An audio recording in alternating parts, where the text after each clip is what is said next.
Welcome to Halloween 2016. We watched a movie. I thought Michael was a monster, but you people like to watch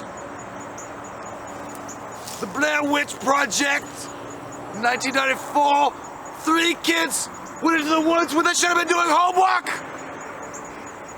and they got lost. One had a nice butt, but they did get lost, and there was a witch in those woods. Michael, are you back there, Michael? He's not back there. But it was a witch. Enjoy it, you bastards. Hey guys, welcome back to We Watch Movie. I'm Mike, he's Jay. I said, God damn! Halloween Horror Month continues up in your beans. The Blair Bitch Project. Wow, what a project. They really did their homework. You college kids and your fucking projects. This fucking holds a special place. It does, man. In my horror art. The Blair Witch Project goes down deep in the cockles of one of the best horror movies of all time. And I say that not lightly. It's true. It redefined... In a weird way. It redefined horror genre and changed the landscape of horror movies and how they were going to be shot and viewed by the public. Because this was the first movie that used viral marketing to a fucking T. Perfect. A+. And also brought the found footage into the forefront of filmmaking. Now, of course, I know that this movie is notorious for causing people to leave the theater being sick because the handheld cameras weren't up to what they are now. But nonetheless, it still was the grand fucking daddy of Paranormal Activity and all the other, found footage movies that have come out after it. And to be honest with you, does it stand the test of time? We're going to talk about that. So buckle your dicks up. Fucking wait for it! Pay a little bit of backstory on this bitch right now, because if you're new, if you're a kid who's never seen, who's never seen the Blair Witch and you pop it on now, you might be like, this is a hot box of shit. Hot box of shit. Stinks. Hot box of shit is what you're going to think. But what you got to understand is that back then when no found footage movies existed, as a kid, watching, I was home alone. It was perfect. I think it was like a Halloweenish time too, but it was perfect. And it your was uncle dark. just got done diddling you. A little bit. And then it was dark and we were alone, and I was alone. Me and my gigapet were alone, and my parents were out at dinner or something doing some shit, and I'm just flipping the channels, and I turn it on sci-fi, and this is back before like you had a guide and shit. Like you just flip. They had that TV guide. Yeah. You go to channel 39 or something. Yeah, you got. And if you missed it, you gotta wait. Fuck! Yeah. What was coming on at 8:30? So I'm sitting there, and I just turn it on, and all of a sudden it turns right onto the part in Blair Witch where she's running away, like, and the camera shaking. She's like, oh god, oh god, oh god. I've never seen anything like that other than Cops. Yeah. And I was like, what the fuck is this? And what it was a special to promote the upcoming movie. It was the first time I'd heard anything about it. And they were like, this is a movie about some tapes that were found in the woods, and they actually cut it into a movie and released it. No one's ever found the people. It's actually found footage. So I believed, like, they played it for real. It had never happened before, so me being a fucking idiot, I believed it was real. No, I think everybody did. They fooled, millions and millions of people into that because, again, the viral marketing was done so well. I mean, these guys, these 2 directors came out there, they had $30,000 and they shot in 8 days with these actors. They didn't have a giant amount of fucking budget, they didn't have 1 million people working behind the scenes, but they were smart enough to realize the potential of the internet and what it could do for them, and they were like, hey, you know what, let's squeeze the juice as much as we can and see what happens. We're gonna shake this thing and see what shakes loose. And they did, and it worked for them. Mike and Cody, which is my brother Cody, they totally bought into it. I was there, I was like, it's possible. A little older, a little wiser. A little wiser, but at the same time, I didn't know for sure, but when they got on the internet, and you could go to the Blair Witch Project website, and it would have all these police footage, but the police interviews, and the missing posters, and again, the internet was new, so the internet never lies. So you're buying it. You're like, Wikipedia is the greatest fucking thing ever. Yeah. So you were buying it wholeheartedly, and they knew that. And that was a brilliant marketing ploy. And another story, I'm in your all's house, staying the night at your house, and you guys are like, we're going to bed or whatever. So you and your brother went to bed, and I'm downstairs in your basement next to that. What'd you do? Creaky fucking. And so when I got done jerking off to your mom's pictures, what I did was, I'm kidding. She's old. I'm kidding. But She's so old. I flipped on the old box computer that you had in there, and Yeah. I was like, I wonder, Google didn't even fucking exist back then. So I looked it up and I found the website, and when you pulled up the web, it was like the first Flash website of all time. Because it was like, and it was like, woo. And I literally ran the fuck away, and I ran upstairs. I was like, guys, you gotta come see this. It's real. You gotta come see this. And you were like, fucking go to sleep, Mike. Leave us alone. And you wouldn't. So I went downstairs, and I didn't continue to watch it until the next day when it was daylight outside. But it scared me so fucking bad, guys, that like that night when I first saw that sci-fi episode, I slept with my lights on. Like I thought it was fucking real, and I was a fucking idiot. Obviously, I'm stupid. But what ruined it for me was I just anxiously awaited the date this movie came out. Yeah. And the day before the fucking movie came out, and you guys should really appreciate living in an age with the internet, because it was different back then. Big time. The day before the internet out, I was flipping channels again, and I turn on Jay Leno, and there's the fucking cast of the movie. Yeah. And they were like, well, it was hard to film it, and I was like, fuck, it's not real. I feel so stupid. Well, they were. Some people were lucky enough to go see it before it was revealed that it was fake, and those guys got the best fucking scares probably because the entire time they're watching it, they're like, wow, this really fucking happened, holy shit. And then when they leave and they find out like, wow, I totally knew it. But they were telling all their friends, but they still got the ultimate scare. Being able to do that with and actors I'd never heard of before was fucking incredible. And those three people, Heather Donahue, Mike, and Josh, I don't know who they are, like the last names of Josh and Mike, but those three, they actually have been on a tour, or like, I don't know if tour is the right word, they're not KISS, but they've been on, they go to comic conventions and they'll say sometimes, we don't know if the movie, the movie might have been just as good if they had just cast 3 other people, and I don't believe that. I think that those 3 sold it so well that it's hard to argue whether or not that movie would have been as successful and as cultural, as big as a cultural phenomenon that it was without those 3. Like, everything just lined up perfectly with this movie. The directors are right, the actors are right, the location was right, the shooting was right, everything was perfect. And the cool thing about this, and I remember too, the best thing about this is, despite it being just a documentary, that's what they were shooting it, the lack of music made it scarier. I mean, you would think that a movie without a score, especially a horror movie, it would lack something. That made it scarier when you first watched, because you're like, holy fuck, like you could hear the branches moving and like the feet crackling on the dirty old fucking wood floor. Well, if I was gonna have one like Rotten Tomatoes blurb about this movie, it would be literally this. It's not that great of a movie when you go back and watch it. Like nothing happens or whatever. But we've all been desensitized. Well, yeah. But what I was gonna say was, it is the simply the greatest movie marketing ploy in history. Yeah. I mean, there's nothing better than that. I mean, it's the #1. It tops everything when you talk about movie marketing. It was the greatest, most innovative, smartest fucking thing I've ever seen someone do with a movie in marketing. And what happens is, like, this movie, when you're watching it, even once you know that it's not real, if you've seen it for the first time, it's extremely disappointing, and a lot of people hate it, and it pisses you off, and that there's no payoff. Spoiler alert, you never see the witch. No. There's no fucking payoff. But I will say this, when you got to put yourself back in the shoes you were the first time you were watching it. The first time you sat in the theater or sat in front of a TV to watch it, you fucking hung on every single scene. So it's probably the most suspenseful movie of all time. Like, thinking, like, what's going to happen? Is this real? Is it not? All that stuff. With absolutely zero payoff whatsoever. I mean, at the end of the movie, they literally just gave you the fucking penis. Well, I mean, they just were like, put a finger in your butt. We don't give a shit. We have nothing to show you. Yeah, they really just kicked you in the balls. But when you talk everything leading up to that, it felt like you were going to have the scare of your life. So it still works in some ways as a scary movie. I would say this though. I mean, I don't like that you didn't get the witch payoff. I don't like the fact that you didn't get to see something more supernatural or whatever at the end.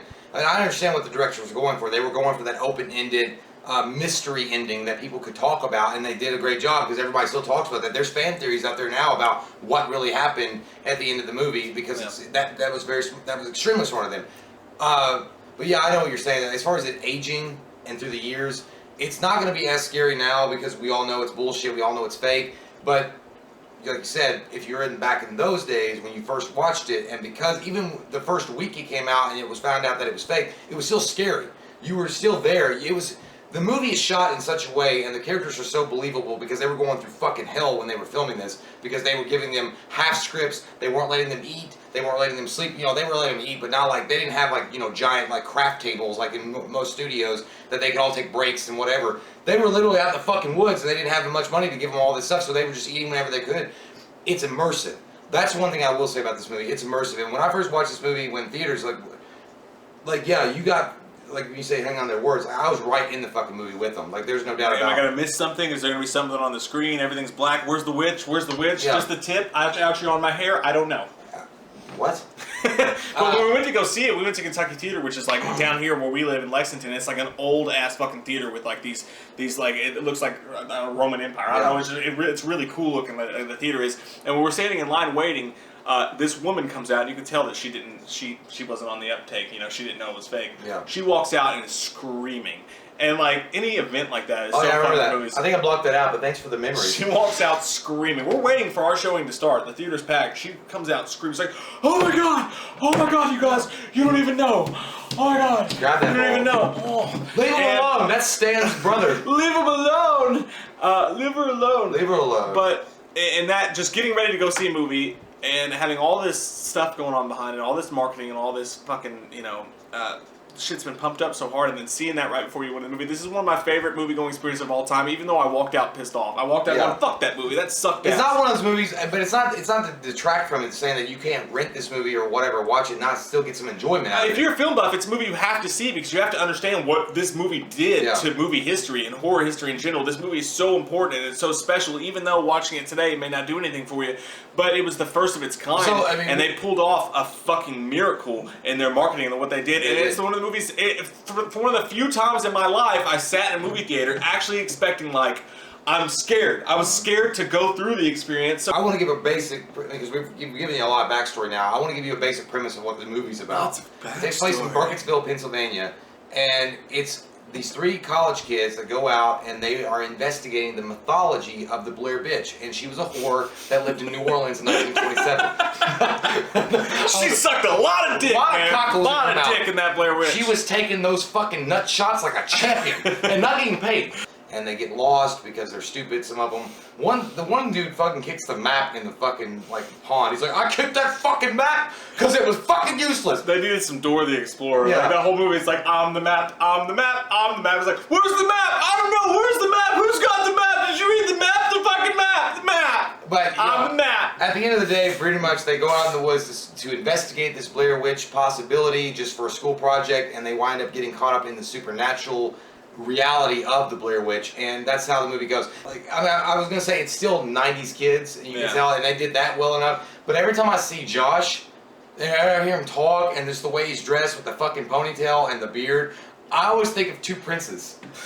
If you want to bring me flowers, like, I don't know, like that. It was that time. She annoyed the shit out of me because she was like that girl in high school that was in that class, and jerking off in the corner, nobody knew about it. During the algebra test, I was slowly I was gonna say you're jerking. I don't know. You're jerking off, fucking around in the back of the class, trying to get through the class or whatever. And she's like, guys, take this seriously. English is for real. I said, shut the fuck up, Jessica. We actually had an English class senior year with a girl who was like that because our teacher, she was a fucking asshole at first. This teacher was, and she would walk by, and I was like, dunka, dunka, dunka. And Jay started laughing from across the room, and then she was like, they just called you fat. And I was like, shut up! God, you hurt her feelings. I always like say, I didn't say anything. I laughed.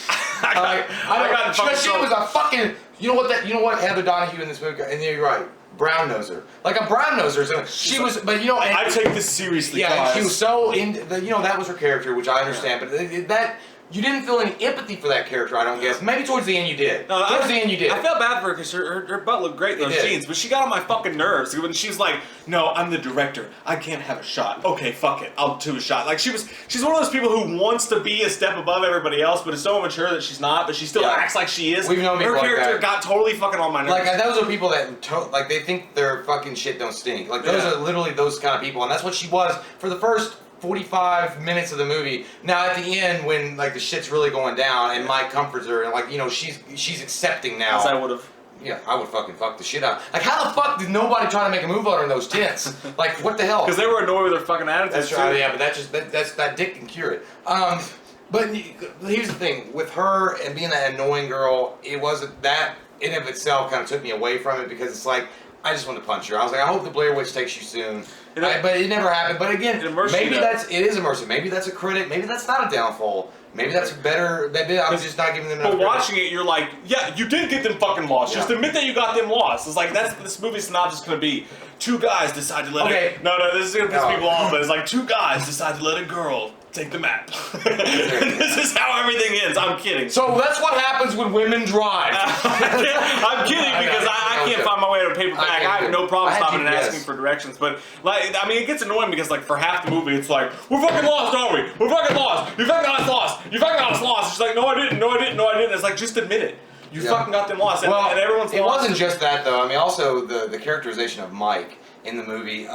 When he loses the map, okay, that goes on for a while, and I like that. I like the fact that he's hiding it because he's fucked up. He's obviously like, there's something wrong with him. He's gone half crazy. But when Josh gets kidnapped the first night, and then they get the bag of like tongue and teeth and whatever else, I don't know what. That was probably the only actual horror scene in the movie. But they get all that stuff, and then that night you hear him gurgling and yelling up. That was cool. Yeah. Like, because that was scary to me because he's gurgling out, he's yelling because he's got no tongue. But the next night, or a few nights after that, when Mike hears Josh clearly talking, look, I'm over here in this house. He's like, it's Josh, it's gotta be Josh! Josh, tell me where you are! I'm like, first off, bitch, you know it's not Josh because Josh has no tongue, okay? You know he doesn't have a tongue. At this point, listen to your lady friend that's saying, no, that's not Josh. Because she's telling the truth and she's got a nice ass like Mike pointed out, and she knows her shit at this point. Take her and run the opposite fucking direction and don't go up to the house. And of course he did. I didn't like that. Like, you know, Mike had already seen so many things going down during this documentary adventure, you know, and he was always the one that was cautious, because when he was like, we're just gonna leave because I'm not messing with some fucking yokels out here trying to mess with it. She's like, what if it really was? He goes, I'm not messing with that either. That was the smartest moment of the entire movie. But it departed so quickly from that. Then he's running blindly in the woods to find his friend, which they weren't even that. Maybe maybe you go with that, but I mean, I don't think that it just goes against the grain so quick. It does, but yeah, and then ultimately, like, you've got the one scene, probably the scariest scene in the movie. Ultimately, is when they hit the fucking tent, and you know it was just the directors going like hitting the fucking tent sounds and shit. But they made you believe something was about to fucking really go down, and when she's running with the camera and shit, it was pure fucking terrifying. I mean, it was purely fucking terrifying. Like, you were hanging on every second, scared to death, and ultimately they didn't pay it off. But again, we go back to that same thing. Like, it's a movie, and you have to watch it to understand why it's scary, because the rage. Like, that's how it starts. When they start to get lost, like, you start to go there with them. Like, you start to they really do a good job of immersing you, like you said, into this moment of we're lost in the woods, we're starting to get hungry, we don't know what the fuck's going on. You start to panic, and even though they don't pay it off, like, again, at the end of the movie, it's just a fucking shaft, it still really fucking does a number on you. So, I mean, ultimately, how can you possibly rate this movie? If you watch it as a movie today, you can't really give it that high rating. You know what? But I can give it. This is the first time I'm going to do this. As far as a movie itself goes, I'm going to give it an 8. I liked it that much. As far as that, but as far as what it did and how it changed the landscape, I'm going to give it a 10. You have to do that. This is the only movie. Release the Kraken. You got to release that dick. You have to. I agree with you to a certain extent. Like, as a movie, for me, it's a 6. If you go back and watch it, I think there's more stuff they could have done, even with what little they had, to make some scares happen. I think they could have just hedged a few things out better and made a better movie overall, easily.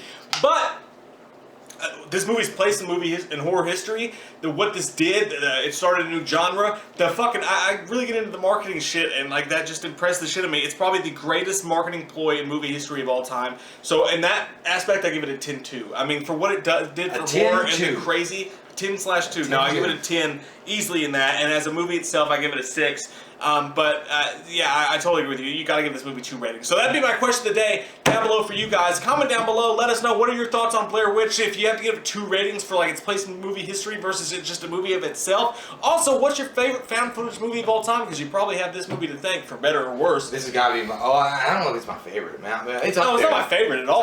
But for better or worse, I mean, it spawned all those found footage movies. So comment down below. Let us know. We love your fucking faces. If you're new to the channel, click that subscribe button and get some goddamn wham up in you.